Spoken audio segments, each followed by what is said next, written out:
Welcome to the Deep Dive.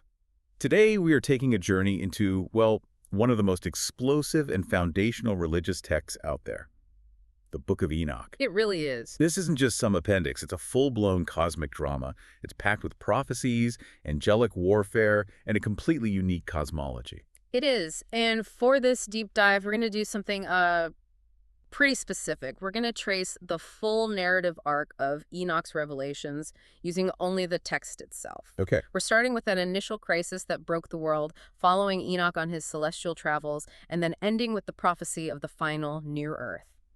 It's all one unified story that tries to explain the origin of evil. That sounds like a mission. Okay, let's unpack this. Before the universe, exploded into chaos, the text sets a baseline. What is the very first thing Enoch, the righteous man, actually observes? Well, he establishes this profound moral contrast right from the start. He looks at the cosmos, the sun, the moon, the winds, the seasons. All the orderly things. Exactly. And he notes how precisely they all stick to the commandment of the Holy Great One. The entire natural world is consistent and beautiful. But the people living in that world are just chaos. Total chaos. He contrasts that steadfast, unchanging precision with the hard-hearted instability and wickedness of mankind, which, sets the stage for the judgment to come. And that leads directly into the catastrophic event the book is most famous for. The fall of the Watchers. Right. This is the great cataclysm, detailed in chapters 6 and 7. 200 angels, the children of the heaven, who we know as the Watchers, they descend onto Mount Hermon. And their leader is a guy named Semjaza. Yes, led by Semjaza. They swear an oath to stick together, and then they start taking wives from the daughters of men. And the offspring from this forbidden union, they aren't just large, are they? They are truly monstrous. They are cosmic horrors. I mean, the text specifies they produced great giants whose height was 3,000 ells. 3,000 ells. So what does that even mean in, modern terms? Right. So an ell is about 1.5 feet. So we are talking about giants that stood nearly a mile high. A mile-high giant. That's not a giant. That's a walking mountain range. And their appetite, of course, matches their scale. When men could no longer sustain them because they were literally eating everything, the giants turned on humanity. They devoured mankind, sinned against birds, beasts, fish, and the earth itself just cries out. But the sin wasn't just physical destruction, right? It was also about spreading this, forbidden, corrupting knowledge. And Azazel gets a specific call-out for this. That's the critical second layer of sin. Azazel is singled out for teaching men how to make instruments of war, swords, knives, shields. The obvious stuff. The obvious stuff, yeah. But what's truly fascinating here is that he also taught instruments of vanity. Vanity? Like what? Things like bracelets, ornaments, and even antimony for beautifying the eyelids. Wait, so the same angel taught them to build shields and taught them how to apply makeup? It's a profound observation about corruption. It attacks humanity externally through violence and internally through vanity and deceit. The other Watchers spread godlessness by teaching astrology, enchantments, that sort of thing. So when the four archangels, Michael, Uriel, Raphael, and Gabriel, see this bloodbath, they bring the cries of the souls before the Lord of Ages. What's the divine verdict? The judgment is, well, it's fixed and it's severe. First, Uriel is sent to warn Noah, the son of Lamech, about the coming deluge. The righteous line has to be preserved. And the punishments for the leaders, Azazel and Semjaza. Azazel gets the harshest sentence. He's immediately bound hand and foot and cast into the darkness of a desert called Dewdale, covered by jagged rocks, until the final judgment fire. Wow. Semjaza and his group are bound for 70 generations in the deep valleys of the earth, destined for that abyss of fire later. And the giants. What about them? They're commanded to destroy each other in battle. The earth is then promised a renewed plant of righteousness. That sets up this massive cosmic conflict. Which brings us to part 2, where Enoch goes from just witnessing all this to being a central character in the judicial process itself. Yes. The Watchers realize they're doomed, and in a really ironic moment, they ask Enoch, the man they tried to corrupt, to write a petition for them. A petition for forgiveness. For forgiveness, Enoch does it, and then he receives his own vision while praying. And the response from the heavenly courts? A yes. It's an emphatic no.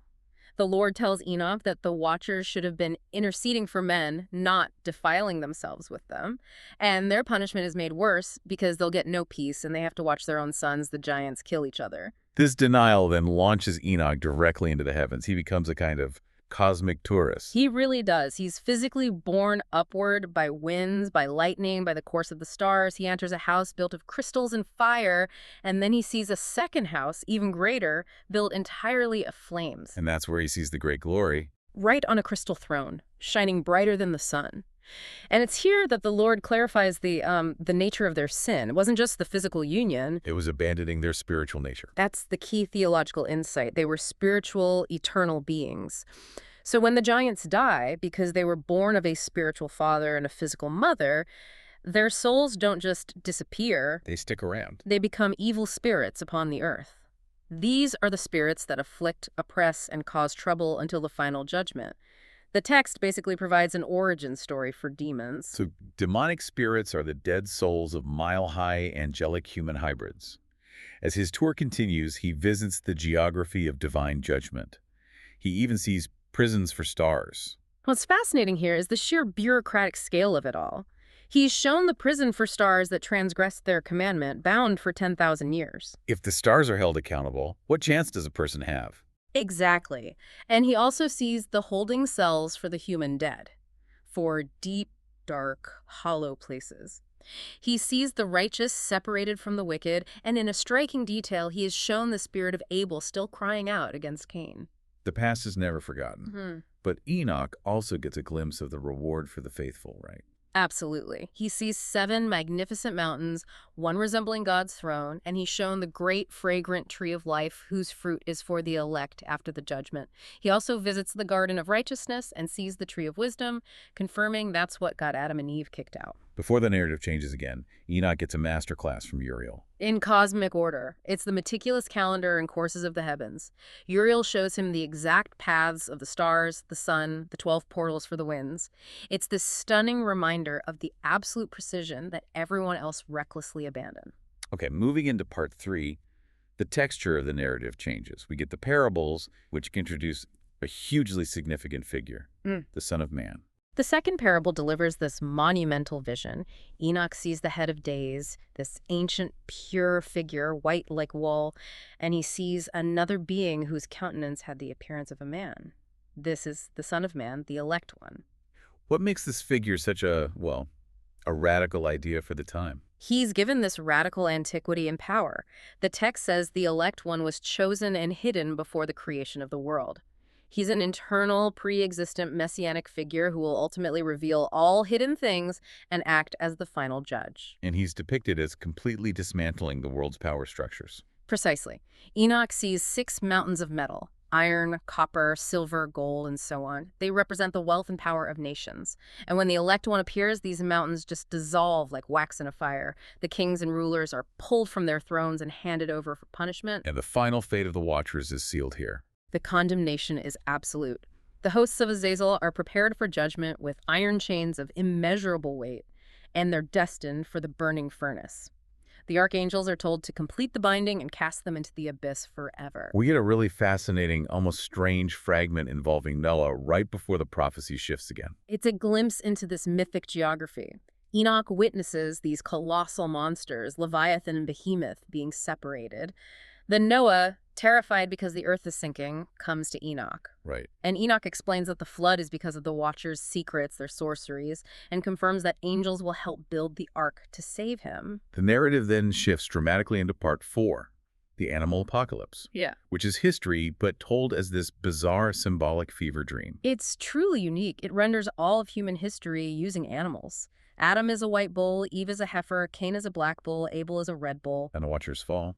That's symbolized by stars falling from heaven and begetting elephants, camels, and asses. Those are the giants. And then the history of Israel is told through sheep and wild beasts. Yes, and it's a profound critique of leadership. The line of Israel becomes sheep, oppressed by wild beasts, who are the other nations. And crucially, the Lord appoints 70 shepherds, these are temporary rulers, but they destroy more sheep than they were commanded to. So even the agents of judgment face their own reckoning. They do. And this all leads to the spectacular climax of the vision. Which is? The old house, the temple, is burned. Then a great horn grows on a lamb whose eyes are opened. A new righteous leader emerges. A throne is set up. The final judgment begins, and the Watchers, The 70 wicked shepherds and all the blinded sheep are cast into a fiery abyss. So what's the result of this cleansing? Ultimate renewal. The old house is replaced by a new, greater, and loftier one. All the remaining righteous sheep are transformed into white bulls, and they live forever in this new, glorious dwelling. And finally, we move to the fifth and last section, the final testament. Enoch delivers the powerful apocalypse of weeks, laying out all of history in 10 periods. We see the flood in the 2nd week, apostasy in the 7th, and the climax in the 10th week. The great eternal judgment and the appearance of a new heaven. The key takeaway is that sin shall be no more mentioned forever. He also issues these terrifying pronouncements, the woes against the wicked and the wealthy. They're severe warnings against oppressors, against people who write lies, against those who trust in riches. He warns them that their sins are being recorded daily on the heavenly tablets. A celestial ledger system. Exactly. It guarantees their shame and eternal torment where they will find no rest. But for the righteous, the promise is one of incredible comfort, no matter what they suffer on earth. The righteous are told not to fear, even if they die in tribulation, because their names are written down. Their spirits will live and rejoice and shine like the lights of heaven. And the very end of the whole narrative brings us back full circle, doesn't it? Back to the crisis right before the flood. Yes, the Lamech and Noah story. Lamech is terrified by his newborn son Noah, who is luminous. His skin is white as snow, his hair is white as wool, and he speaks at birth. That would be unsettling. Very. So Methuselah gets Enoch, who confirms the child is genuine and will be the one saved from the destruction, linking that very first prophecy of judgment directly to its historical fulfillment. What's fascinating here is just the sheer audacious scope of this single text. It provides a complete framework covering creation, cosmic revolt, a whole judicial architecture. Complete with a running list of every sin on heavenly tablets. Right. And global history told through the animal apocalypse, all delivered through the visions of one man who becomes a celestial scribe. It's a foundational text that tries to explain everything. Yeah. Why the world is broken, where evil spirits come from, how history will end, and why divine justice is absolutely guaranteed. This whole narrative is built on the concept of ordered time and accountability. Yeah. I mean, the text details spirits, angels, and even stars that transgress the commandment of the Lord in the beginning of their rising. If the celestial bodies themselves have an appointed time and face judgment for deviations, what does that imply about the accountability of every single moment, every choice in our own lives?